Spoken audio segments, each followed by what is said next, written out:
Buenos días, yo soy Ana Lucía Velasco, he venido a presentarles mi proyecto que lo he denominado folclore político boliviano. Es un término que me he inventado, que siempre me ha causado problemas porque tengo que sobreexplicarlo, pero me sigo aferrando a él porque creo que refleja muy bien lo que les quiero contar hoy día.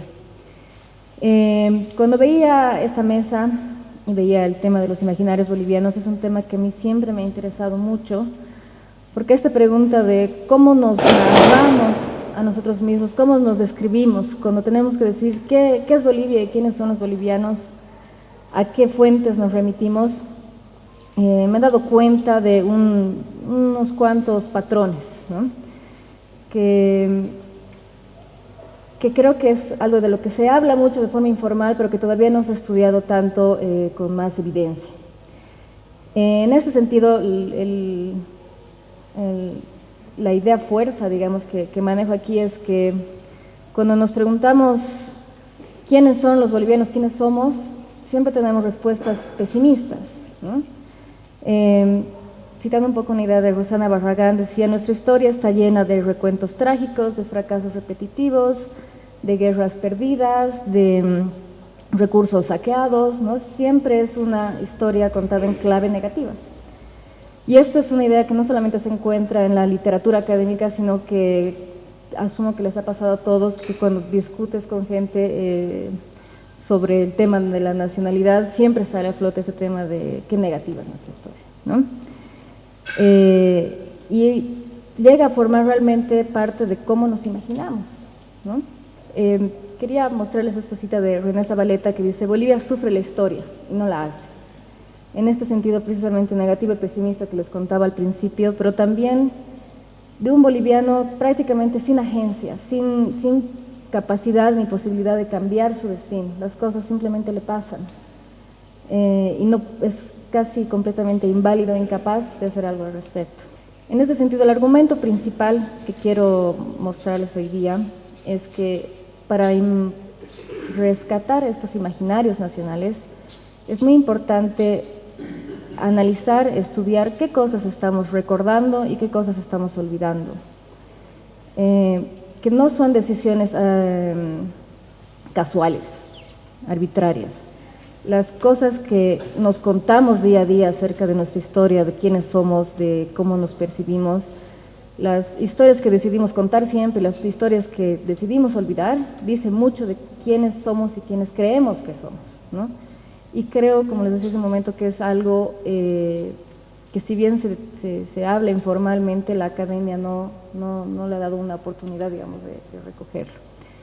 Entonces, lo que les voy a presentar hoy día es un poco un collage de varias hipótesis, de varias áreas diferentes de la literatura, del cine, inclusive de la cultura popular, para que todos me ayuden y podamos entender un poco si este imaginario realmente está o no calando en nuestra imaginación, ¿no? Siguiente, por favor. En ese sentido, lo que yo he querido tomar son como fuentes mitos, leyendas, anécdotas de héroes y antihéroes de la política nacional. Me he especificado en el tema de la política porque si no sería un ámbito súper grande hablar de mitos y leyendas de Bolivia. Y en particular porque creo que juega un rol súper importante precisamente en esta visión negativa y pesimista que tenemos de la historia, el tema de la política, ¿no? Nuestra historia política. ¿Dónde encontramos estas fuentes? ¿Dónde encontramos los mitos y las leyendas? Creo que los podemos encontrar en monumentos, los monumentos que más apreciamos, más queremos, más protegemos, pero también los que más olvidamos, más abandonamos y menos nos importan. La misma lógica con el tema de las tumbas: cuáles son las tumbas más visitadas, más queridas, más recordadas y a la vez las más olvidadas, las más relegadas. Y también quería usar fuentes como fuentes a la novela, al cine y a temas de la cultura popular. En ese sentido voy a necesitar ayuda de todos ustedes porque no vengo de la literatura, no vengo del cine y no, digamos, como las anteriores exposiciones, no se ha hecho una revisión tan a profundidad, pero creo que aquí hay un auditorio lo suficientemente plural como para que podamos todos meternos a este debate, ¿no? Pero también la principal fuente es la historia oral. Cuando tú hablas con amigos, con familiares, con gente y escuchas cómo se acuerdan de los presidentes, cómo se acuerdan de las guerras, cómo se acuerdan de los grandes hitos de la historia política, te das cuenta realmente cómo se ha ido generando este imaginario a partir de las nociones y concepciones de la historia nacional. En ese sentido, me he atrevido a esbozar tres hipótesis. La primera hipótesis es que la identidad boliviana, el imaginario boliviano, está basada en el mito del destino adverso. Este mito del destino adverso es una frasecita que me he robado de Frankovic, que la voy a explicar más adelante. El segundo mito, el segundo y el tercero, muestran cuáles son los protagonistas de estas historias. Hay el bueno y el malo, ¿no? El héroe y el antihéroe. Y en ese sentido lo que yo he podido observar a grandes rasgos es que el antihéroe siempre está reflejado como el político, el abogado, aquel que tiene poder, ¿no? Es siempre el antihéroe de nuestras historias, es siempre el villano, es siempre el malvado. Mientras que el otro protagonista, el héroe, es en verdad un sujeto colectivo, ¿no? No hay un héroe específico, es el pueblo, reflejado, manifestado en un montón de manifestaciones diferentes que las vamos a ver ahorita. Pero entonces esas son mis tres hipótesis, ¿no? Bolivia sufre, no puede controlar casi este destino adverso que le está quejando, y los protagonistas de ese destino adverso, el héroe y el antihéroe, son la clase política, los políticos y el pueblo.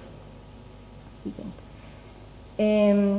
Esta cita es un poco para entrar también en temas teóricos, en qué bases teóricas he tenido para fundamentar este trabajo. Es que los imaginarios, las identidades, se basan en esa idea de la historia común, la gloria común, los sacrificios comunes. Tenemos todos ya bien metidos en la cabeza esa idea de Anderson de que es una nación, es una comunidad imaginada. Pero siempre ha quedado un poco pendiente la pregunta de cómo se imagina, ¿no? O sea, está bien, lo estamos imaginando claramente, pero ¿qué nos ayuda a imaginar? Entonces esta cita, que es de Renan, no sé por qué no aparece abajo, es esta, ¿no? De que la historia común, la gloria común y los sacrificios comunes son aquellos que nos ayudan a imaginarnos como bolivianos. Es decir, Bolivia no es Perú porque los bolivianos han sufrido esta historia, han sacrificado ciertas cosas, han compartido ciertas glorias comunes, y eso nos hace ser nosotros, ¿no? A diferencia de cualquier otra nación. Siguiente. En ese sentido está esa teoría, esta cita de Anthony Smith, que es uno de los autores en los que más me baso, que dice que la identidad nacional es la reproducción y transmisión y reinterpretación de todo este conjunto precisamente de valores, símbolos, recuerdos, mitos. De ahí viene nuestra identidad. Y me vuelvo al argumento que les decía hace un momento, ¿no? Aquellas cosas que decidimos recordar y olvidar no son arbitrarias, no son casuales, ¿no? Y son precisamente la forma en la que estamos posicionando nuestras piecitas para construir nuestra identidad, y estamos haciendo esa decisión todos los días tomamos la decisión de olvidarme de cierto episodio y recordar constantemente este otro, ¿no? Entonces les explico esta primera hipótesis que tengo, que es el mito del destino adverso, que como les decía es una idea de Frankovic, que él la describe así. Los bolivianos tienen, en efecto, el sentimiento de estar condenados a un ineludible infortunio. No se trata solo de una conciencia de las dificultades y problemas del país, como todos los países del mundo con mayor o menor intensidad tienen. Tampoco es expresión de un desfallecimiento moral o la exacerbación de un pesimismo circunstancial. Es la creencia que el boliviano tiene de que una fuerza hostil, un poder nefasto, condena al país a una penosa existencia y que lo hace su víctima inocente, impidiéndole alcanzar la plenitud de su ser, ¿no? Esta cita creo que refleja exactamente lo que quiero decir. No es solamente una visión pesimista de qué mal nos va en la vida, ¿no? Sino estamos condenados a este destino adverso. No podemos hacer nada. El boliviano no tiene agencia, no tiene poder de cambiar este destino. Aquí está otra cita precisamente también de René Zabaleta que muestra más o menos lo mismo, ¿no? Que de todas las semicolonias, la semicolonia boliviana es la más desgraciada, ¿no? Y de todos los países a los que les va mal, a Bolivia le va peor, Los hechos, las naciones, los intereses la asedian de una manera tan intensa que parecería ser parte de una confabulación. En este sentido, intentando recabar evidencia, digamos, de otros lados, ha surgido también esta subhipótesis, que es la idea del trono de oro. El trono de oro es esta metáfora que crea Humboldt cuando dice que Latinoamérica es como un mendigo sentado en un trono de oro, ¿no? Nosotros un poco nos hemos nacionalizado esa metáfora y para nosotros Bolivia es como decía Zabaleta, ¿no? De todas las semicolonias, Bolivia es la peor. Bolivia es el más mendigo sentado en el trono más grande de oro, ¿no? En ese sentido tengo esta cita de Guillermo Vizcarra que dice: en el corazón de nuestras tierras se yergue el monumento universal a la riqueza, que a su vez es el sarcófago, el catafalco más siniestro del orbe, con 8 millones de mitayos muertos. Es mostrar como nuestra más grande riqueza, nuestro más grande atributo hasta a la vez es precisamente nuestro asesino, es ese destino adverso que nos lleva a la muerte, al sacrificio, ¿no? No se ve muy bien, pero he intentado recuperar en esta idea del trono de oro ejemplos acerca del mito del puente de plata que unía a Potosí con Madrid, ¿no? Que es súper conocido. En verdad, no sé si tengo por aquí el datito, pero es un cálculo que se hizo, si no estoy mal, en el siglo XVII o en el siglo XVIII. Aquí está. Es un cálculo que está por primera vez en el libro de Antonio León Pinelo, en El Paraíso del Nuevo Mundo. Se escribió en 1665 y el autor hace este cálculo, ¿no? Con toda la plata de Cerro Rico de Potosí podría haberse construido un puente de plata entre Potosí y Madrid con 2070 leguas de extensión, 14 varas de ancho y 4 dedos de espesor, ¿no? Este cálculo, que era un cálculo un poco arbitrario en este momento, se ha convertido en un verdadero mito fundacional boliviano, ¿no? Bolivia tenía tanta riqueza que era posible hacer algo tan loco, tan arbitrario como construir un puente entre Potosí y Madrid. Pero es un mito que hasta el día de hoy es uno de los primeros recursos que utilizamos para imaginarnos. He copiado estos ejemplos que son citas de páginas web turísticas de Bolivia, bolivia.com, boliviahermosa.com, vengabolivia.com, ¿no? Que para promocionar Bolivia precisamente se agarran de este mito, ¿no? Los primeros, bueno, no se lee muy bien, pero utilizan el tema del puente de plata, ¿no? En mi revisión he encontrado más de 10 páginas turísticas online que precisamente recurren a este método. Por favor, estos son otros dos ejemplitos. Yendo a otra fuente, este es uno de las típicas encuestas que hacen los periódicos con Captura Consulting y demás, que siempre preguntan ¿qué es lo más lindo de Bolivia? ¿Qué es lo más feo de Bolivia? Pero además de estas encuestas que se hacen para periódicos, estas encuestas más serias como el Latinobarómetro, la POP, que también se enfocan en estos temas, ¿no? ¿En qué se está basando la identidad boliviana? Entonces hay estos datos. A la izquierda dice de qué se deben enorgullecer más los bolivianos. En primer lugar está su riqueza natural con 64%. En segundo lugar están sus lugares turísticos con 38%. Si no se ve muy bien. Entonces, la gran abrumadora mayoría de la gente que ha contestado esta encuesta asegura precisamente esto, ¿no? Somos el trono de oro. Lo que más podemos enorgullecernos de Bolivia es precisamente nuestra riqueza natural. Bueno. Yéndome ahora también a otra fuente. He podido apreciar que en el cine boliviano también este tema de la exacerbación del paisaje como recurso cinematográfico es súper común. Entonces aquí tengo una lista que yo he elaborado que pues me pueden ayudar a editar, aumentar o reducir nombres de películas que precisamente utilizan el paisaje como argumento fundamental y como recurso fotográfico además más importante de su obra, ¿no? Entonces, desde 1925 con José María de Velasco hasta Ibimarey de Carlos Valdivia, es un constante en nuestro cine esta utilización del paisaje, ¿no? Del paisaje. Esto es ya una hipótesis mía, digamos, el nacionalismo del paisaje, ¿no? No es solamente un paisaje bonito que hay que admirar, sino que eso somos. Nosotros, ¿cómo nos narramos? Que es esta pregunta que les hacía al principio, nos narramos a través del paisaje. Nosotros somos el Illimani, somos nuestros cerros, somos nuestros árboles, no somos eso.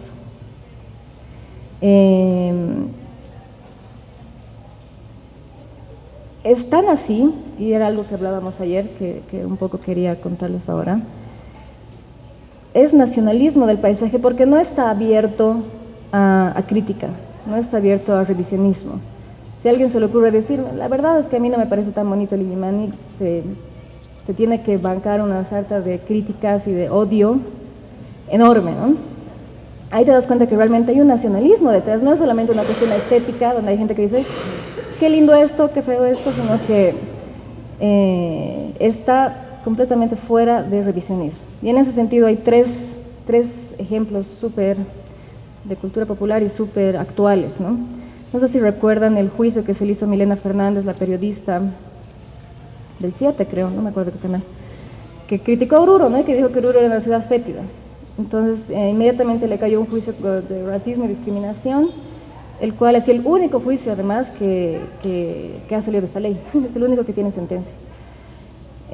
También está el caso, por ejemplo, de Alejandro Salazar, un caricaturista paceño, que después del evento de que cayó a la pasarela en el Carnaval de Oruro, hizo un cómic mostrando un poco la muerte que venía del carnaval. Y igual se le hizo una serie de críticas, lo amenazó con expulsarlo de La Razón, y fue una gran controversia. Y otra chistosita que también viene al caso, es el caso de Grillo Villegas, ¿no? Que ha criticado el conjunto folclórico Pasión Andina cuando fue a Viña del Mar, y el simple hecho de criticar el conjunto folclórico, o sea, porque por ahí no le gustaba, ¿no? Evidentemente no le gustaba.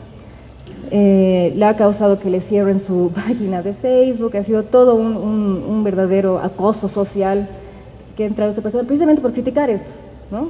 ¿Cómo vas a decir que no somos un trono de oro? Claro que somos bolivianos, y nos estás criticando esto. Un momentito. Esto viene un poco, o sea, yéndose más atrás, y ustedes saben mejor que yo, un poco del tema del telurismo mágico que empieza en la literatura, ¿no? Y uno de los ejemplos más relevantes, digamos, de este telurismo es el Naijama de Díaz de Medina, ¿no? Que muestra la historia de un niño que abandona los libros y se lanza a Bolivia y viaja por Bolivia y conoce todos los parajes y los paisajes bolivianos, ¿no? Y se enamora, además es profundamente poético y así es una canción de amor, ¿no? En Naijama. Entonces, esta idea que les decía del nacionalismo, del paisaje, yo creo que comienza con Naijama y se vuelve en estas películas con la idea del viaje. ¿Cómo descubrimos Bolivia? ¿Cómo nos narramos? ¿Cómo puedo yo entenderme como boliviano viajando? Entonces, en estas películas, si ven, hay algunas que están subrayadas: Mina Lasca, El embrujo de mi tierra, Mi socio y Vimarey, cuya argumento es precisamente el viaje, ¿no? Cualquiera que sea la trama que se esté contando, se cuenta a través de un viaje. El viaje que te ayuda a conocerte a ti mismo, ¿no? Ya, ahora siguiente. Ahora me voy la segunda hipótesis que les decía, que de esta historia el antihéroe, el villano, es el político, ¿no? Entonces tengo esta cita de Rodolfo Becerra, que dice: el defecto está en que se elige a políticos para autoridades y hay ciudades que merecen artistas, personas cultas o estetas que modelen sus líneas urbanas y construyan grandiosos monumentos que compitan con la magnificencia del escenario circundante, ¿no? Claro, tenemos un hermoso lugar, pero la gente que lo administra no está a la altura, ¿no? Por favor, si puedes. En ese sentido, hace unos más o menos 5 años atrás que empezó esta mi curiosidad sobre el folclore político, he empezado a preguntar a amigos, a familiares, ¿qué recordaban? Cuando tú le preguntabas cuáles son los presidentes que más recuerdas, ¿qué te dicen? Y esos son algunos testimonios que ellos me decían. Entonces, lo primero que recordaban era Melgarejo y lo chispirito que era, ¿no? Por ejemplo, el primero, Holofernes, el caballo blanco de Napoleón, que era de propiedad de Melgarejo, tenía grado de capitán con decreto y todo. Esto es lo que la gente recuerda de Melgarejo, ¿no? La ley de desvinculación, otras cosas, la gente no se acuerda, pero del caballo, sí. O el tema, por ejemplo, de Hilarión Daza. Hilarión Daza prefirió el carnaval que declarar la guerra, ¿no? La idea de que mientras nos estaban quitando el mar, nosotros estábamos bebiendo y dedicándonos al carnaval. También la famosa anécdota de Melgarejo y su camisa, ¿no? Es muy conocido el dicho de confianza ni en mi camisa. Pero nuestro polémico mandatario decidió tomarlo literalmente. De hecho, regularmente se sacaba dicha prenda de vestir, la colgaba en una silla y le disparaba sin piedad. La forma como recordamos a nuestros políticos aparte de negativa, es casi mofa, ¿no? Era tan tonto, era tan excéntrico, era tan loco que disparaba su camisa, ¿no? Que le puso, que volvió capitán en su caballo, que estábamos en guerra y nosotros estábamos en carnaval. Siempre es la historia del absurdo, ¿no? Siempre es la historia de, tenemos este hermoso lugar y nuestros políticos son tan excéntricos casi como nuestro paisaje. Volviendo al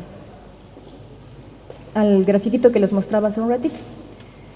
Mientras por un lado lo que más orgullosos se sienten los bolivianos es este tema de la riqueza nacional y los lugares turísticos, de lo que más se avergüenzan, que está a la derecha, es la corrupción y el narcotráfico, ¿no? El narcotráfico tal vez no está tan claramente ligado a la clase política, sí lo está también, ¿no? O sea, el narcotráfico siempre ha tenido que ver en nuestra historia con cómo el Estado ha participado en el narcotráfico. Entonces, 54% de las personas se avergüenzan de la corrupción y 53% se avergüenzan del narcotráfico. O sea, prácticamente el 100% piensa que la clase política es la verdadera razón de avergonzarse del país, ¿no? En este sentido, quiero ir a una metáfora literaria y para eso rescataba este artículo de Yuri Dávalos, que dice Padres de la Patria Traidores. Es actual, si no estoy mal, es hace unos 3 años o algo así. Y él lo que hace es, encuentra la lista de los parlamentarios que firmaron el Tratado de 1904, ¿no? Y los trata como, o sea, los denomina Padres de la Patria Traidores, que es una metáfora de la cual hablábamos ayer, si no estoy mal, muy utilizada para hablar de la nación, ¿no? La nación es la familia, y si la nación es la familia, los políticos son los padres, ¿no? Siempre son los padres de la patria. Basándome un poco en el trabajo de García Pavón, él arguye de que se puede encontrar en varias obras literarias 2 elementos comunes: la ausencia del padre y también la infertilidad. Entonces, si vemos Juan de la Rosa, trata de la búsqueda continua del padre, mientras que a la vez el mismo Juan de la Rosa no tiene hijos. En Felipe Delgado, la novela comienza con la muerte del padre, el sentimiento de culpa que siente el protagonista por la muerte del padre y que tampoco deja hijos, ¿no? El mismo Felipe Delgado. En la historia de la Villa Imperial de Potosí de Arsanz, el padre está ausente. En Sangre de Mestizos trata continuamente de la infertilidad, ¿no? En Íntimas de Adela Zamudio, la protagonista Adela también es infértil. Y en Raza de Bronce se narra la muerte de una india embarazada, ¿no? Entonces, este es el punto, ¿no?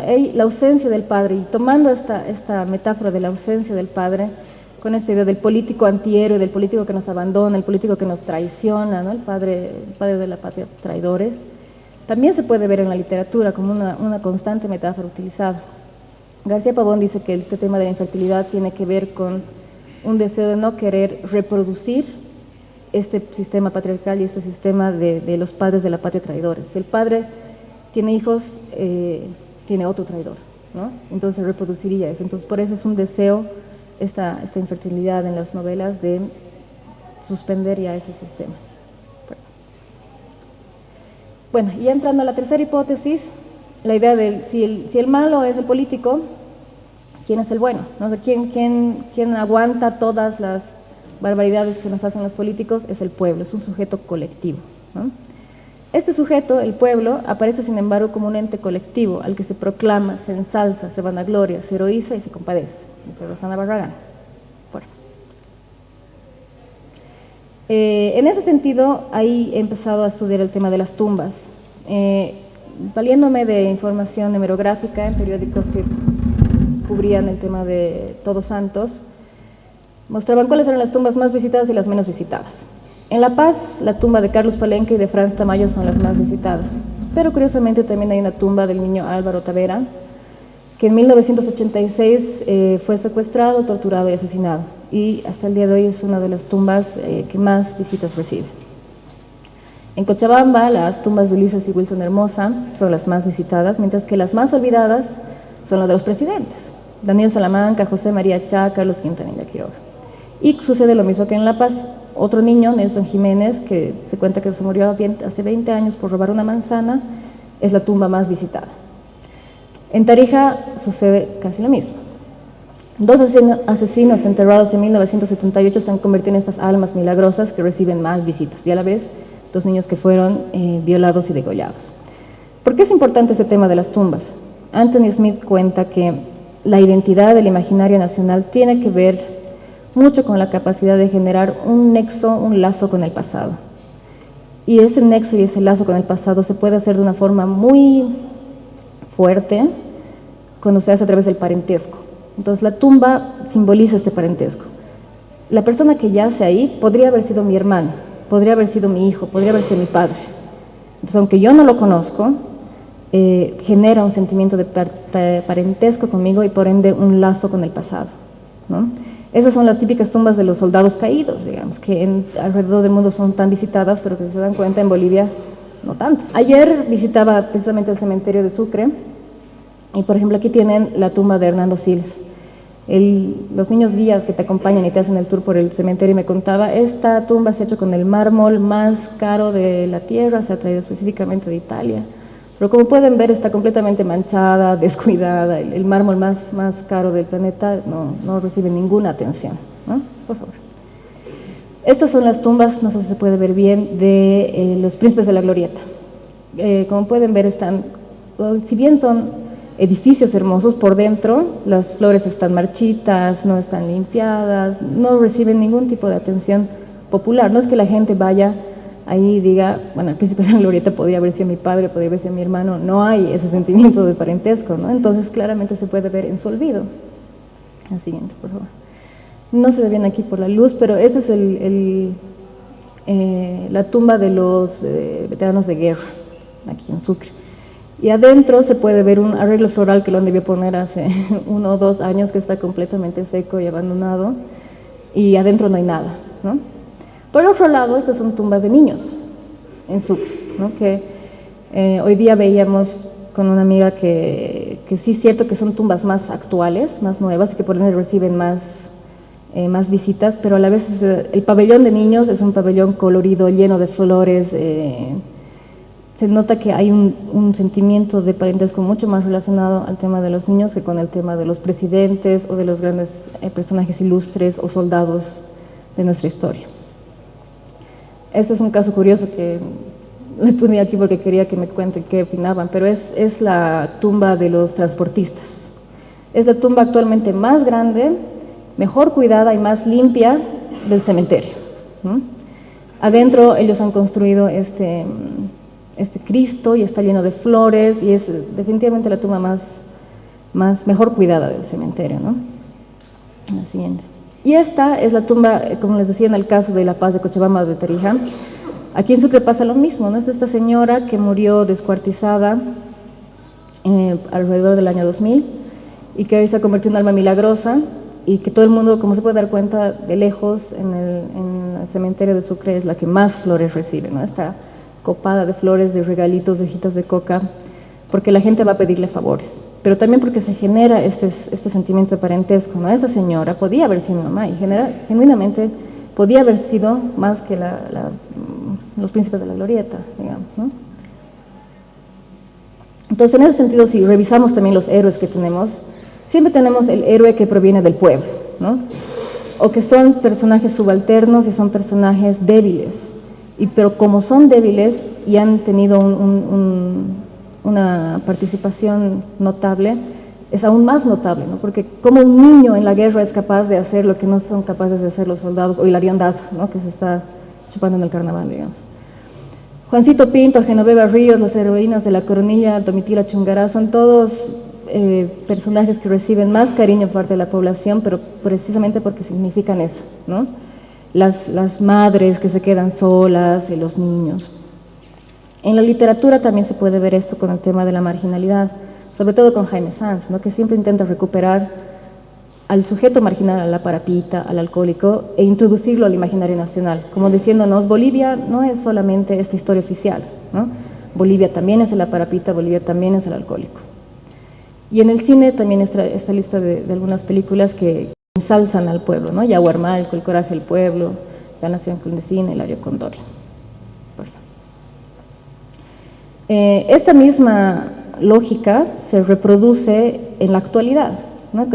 Esta es una cita de la Asociación de Familiares y Víctimas de Octubre Negro en La Paz, que repite exactamente esta misma lógica, ¿no? Son 67 historias distintas, la mayoría de hombres que dejaron viudas y huérfanos, de jóvenes cuyas muertes truncaron los sueños de superación que tenían sus padres, de mujeres que a la par de los varones se atrevieron a enfrentarse a los tanques y fusiles de guerra, y de niños que estaban comenzando a vivir. Esos son nuestros héroes para nosotros, ¿no? Los que genuinamente merecen y valen la pena llamarse héroes. Entonces, bueno, la verdad es que tampoco tengo unas conclusiones tan fuertes. Lo que yo quería era abrir ese debate y que desde sus respectivas áreas me ayuden a construir un poco este rompecabezas que viene de la literatura, del cine y de otros lados, ¿no? Pero dos cosas que sí puedo concluir. Una, Anthony Smith dice que para generar esa identidad nacional es necesario generar un sistema de continuidad, ¿no? Es decir, de que el pasado, el presente y el futuro de que yo sepa que mi identidad nacional estuvo en el pasado, está ahora conmigo y se va a seguir prolongando en el futuro, ¿no? Y eso yo creo que con este tema del pueblo es mucho más seguro generar una identidad relacionada al pueblo que sepas que tenga continuidad a una relacionada con la clase política o con la clase militar, ¿no? Y la siguiente también habla Anthony Smith de la resonancia, es decir, para generar esta identidad, estos ejemplos de virtud tienen que tener resonancia en todos. Y ahí simplemente dejo dos preguntas para el debate tal vez posteriores. Es algo que siempre me he preguntado: ¿existen realmente ejemplos de virtud de alcance nacional? Es decir, que la tumba de Carlos Palenque sea la más visitada en La Paz te hace preguntar si Carlos Palenque significa algo para los tarijeños, ¿no? O si las víctimas de la guerra del gas significa algo para los pandinos. Es decir, sí son imágenes fuertes y potentes, pero no logran hacer una especie de resonancia a nivel nacional, porque son aún muy locales, creo yo, ¿no? Bueno, eso es todo. Gracias.